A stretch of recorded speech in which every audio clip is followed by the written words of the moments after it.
Hey y'all, I haven't made a Linux video for a while. This isn't specifically a Linux tutorial or anything. This is going to be commenting on some general comments that have been being made on the Linux biz and so forth.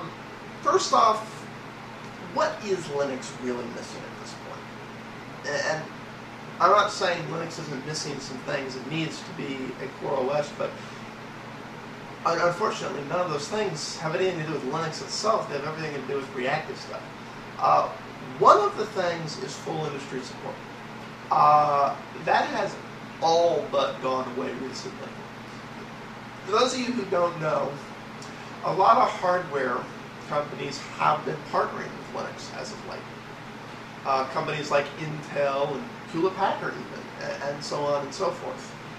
The full list, you can Google Linux hardware partnerships and so on. But as a result, pretty much going forward in recent years, new chipsets and new technologies, the drivers are released for Linux before they work their way into Windows or Apple. They're part of the Linux kernel before they're other places. A good example of that is USB 3.0. I know we're all still waiting for USB 3.0, and I want to say, what is it, Serial ATA 6, I think is what it is. Anyways, we're still waiting for this technology. But the drivers are part of Linux, have been for years. They were there first. I realize Apple and Microsoft now have drivers for that too. So, since those partnerships began, for the most part, chipsets going forward are in the Linux kernel. And then there's old hardware that was able to be reverse engineered, that there was significant incentive because it was really good hardware to reverse engineer and Linux to write its own drivers to make that work. At this point, the hardware that doesn't work with Linux falls into two categories. Either very good hardware, so three. One very good hardware, it's in that little bubble niche between there hasn't been time to reverse engineer it yet, and it came before companies started realizing they should partner with development of Linux kernel. And then there's the hardware manufacturer deliberately is going out of their way to make their hardware not work. They won't release the necessary source code. They're over-proprietarizing it. I think they're going to regret this about 10 years down the road because people just aren't going to want to use the chipsets if it isn't going to work. But we'll find out as the next decade unfolds. The other real thing that's missing is there isn't really hardware industry support. The individual component and chipset manufacturers, yes, but I mean OEM support. Name me one company that sells a Linux system. I should put a qualifier on that. A Linux system you want to buy. I'm aware of several companies: Lenovo, HP, HP, and Dell all sell Linux computers. Acer sells some Linux computers, and ePC sells some Linux computers. But if you look, it's always less than the Windows system. People get the mistaken impression that Linux is less, that it can't do this stuff. No, I download the latest version of a user-friendly distro like Ubuntu Mint, OpenSUSE, PC Linux, and I install it, and lo and behold, it just works. It finds all my hardware, it finds all my chipsets, it recognizes my network card, my webcam, my Wi-Fi. It just recognizes it. I don't have to go in there and be a computer expert. I just have to know how to burn a CD and stick the CD in the CD-ROM or copy the image to a USB stick and boot from the USB stick. That's the extent of what I have to know how to do today to use Linux. So if hardware manufacturers would really embrace it and do these little custom tweaks that they do for their Windows systems for a Linux system, and, you know, oh, this is the system, do you want it with Windows or Linux?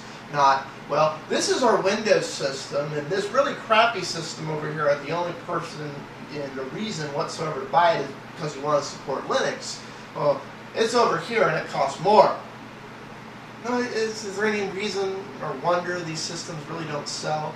The exception to that rule, of course, is the HP Pro machines, which are a noticeable difference in cost if you buy them with Linux instead of Windows, which I think is a good push in the right direction.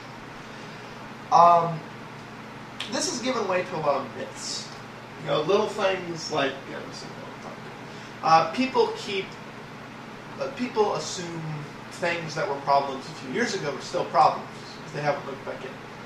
A few years ago, yeah, I'll be the first to admit, back in 2007, it was a pain in the you-know-what to set up multi-monitor support on Linux. I blame Ubuntu for perpetuating this myth because Ubuntu was one of the last systems to really well adopt the fix to that. This is one of the things I bash on Ubuntu a lot for because people say, well, Ubuntu can't do it, therefore nobody else can do it. This has to do with Ubuntu being a purist distro, and as others have pointed out, you know, they want purely open software. They don't want to include anything that isn't free and patent-free and stuff. You know, to them, there's a difference between open source and open source. And I get the logic behind that argument, but as you begin to get away from that and you move to, you know what, damn things should just work distros like PC Linux, Mint, OpenSUSE,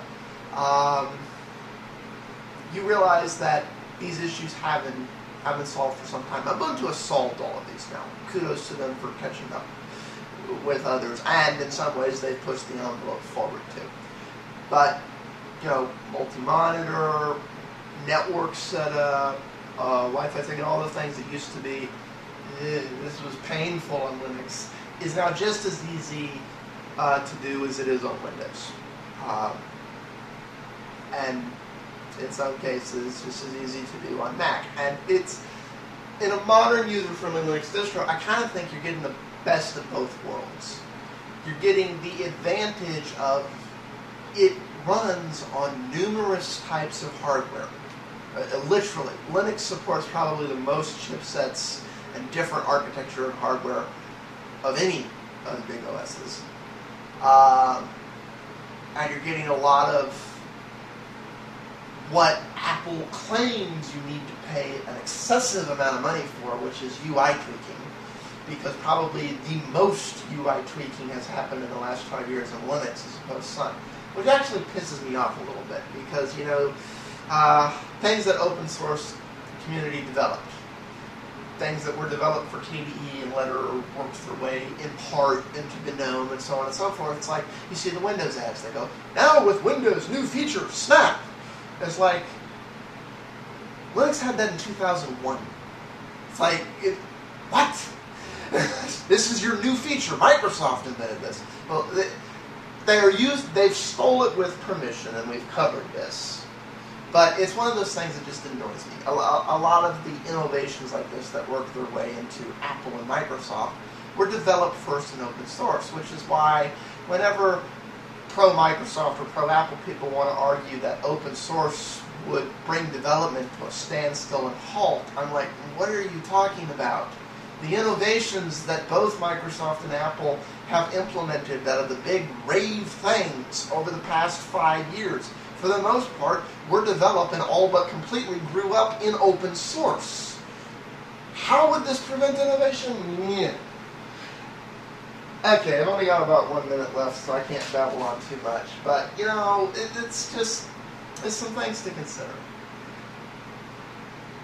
I hope it gets hardware support, because but like I said, all these things have nothing to do with Linux itself. Linux will keep polishing itself and making itself better and better OS.